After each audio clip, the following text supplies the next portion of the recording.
Seluruh manusia ditantangin Al-Quran, suruh buat satu surat yang semacam dengan Al-Quran, walaupun yang paling pendek. Sampai sekarang bisa atau enggak? Ketika saya baca itu, saya kaget dulu. Saya bilang sama ustadznya, ini benar nggak ada yang bisa mendatangkan yang semacamnya? Ustadznya bilang, silakan cari aja. Saya mikir begini, ini surat turun 1400 tahun yang lalu. Kalau ada orang yang bisa, tentu dari dulu sudah dilakukan. Ternyata setelah saya cari, betul nggak ada. Akhirnya apa yang saya pikir? Ini segel ini. Paham ya, misalnya, ini segel dari pabrik ini. Maka saya bilang, Tuhan saya namanya Allah, Rasul saya namanya Muhammad, dan agama saya Islam. Lah kenapa? Karena saya punya bukti sekarang yang enggak saya dapat ketika di agama-agama yang lain. Saya punya bukti, maka saya masuk Islam. Bisa dipahami ibu sekalian. Nah, ini penting betul. Nah, kenapa? Al-Quran itu segel. Nih, coba kita lihat ibu-ibu sekalian. Kalau kita lagi jalan di jalan, ada polisi berhenti nggak? Kenapa berhenti? Karena polisi. Tahu dari mana kalau dia polisi? Seragam. Selain seragam apa lagi? Buktinya apa lagi? Kartu petunjuk, ada peluit, ada kemudian ya pengenal lah bahwa dia adalah polisi. Betul begitu? Berarti setiap petugas pasti punya bukti. Betul? Rasul itu petugas atau bukan? Petugas. Petugasnya siapa? Turun ke dunia. Bawa bukti nggak? Kalau dia dari Allah, apa buktinya? Bukan. Setiap nabi-nabi buktinya apa namanya? Mujizat. Mujizat artinya bukti, mujizat artinya bukti, salah. Mujizat artinya keajaiban, salah. Mujizat artinya, ingat baik-baik, mujizat asal katanya ajaza, ain jim za. Itu asal katanya ajaza. Ajaza artinya lemah. Hati-hati ya. Al-Aziz itu yang maha kuat, Allah. Tapi kalau Al-Ajiz itu yang maha lemah. Jadi kalau ngomong bahasa Arab itu hati-hati. Kalau salah dikit aja makhrajnya, salah semua. Kolbu itu hati, kalbu itu anjing. Hati-hati. Harus kolbu, ada kol-kolahnya. Kolbu.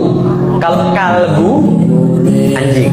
Kalau kolbu, jelas ya? Ajaza artinya lemah. Mukjizat artinya yang melemahkan. Loh, kok yang melemahkan? Jadi gini ceritanya. Setiap nabi turun itu selalu membawa sesuatu yang membuat yang lain terasa lemah terhadap itu. Makanya mukjizat tergantung tren.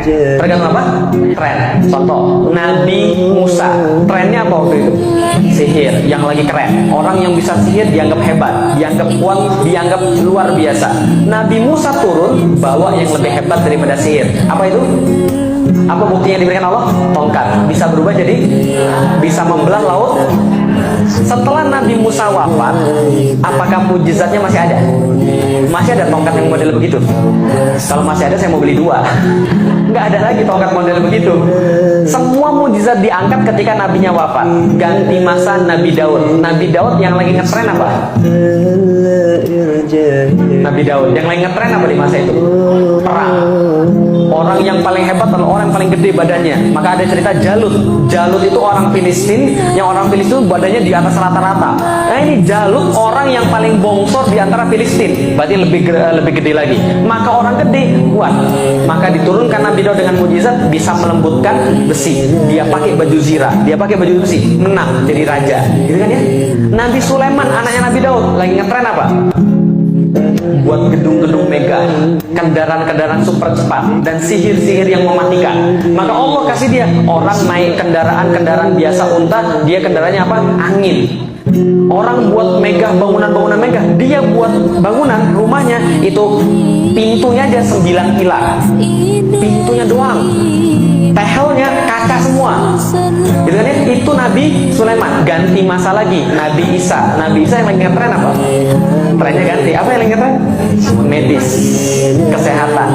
Orang lepra, buta, kusta sekali sentuh selesai. Orang mati hidup, gitu kan ya? Atas izin Allah. Tapi setiap Nabi wafat, nabinya diangkat, mujizatnya diangkat. Betul?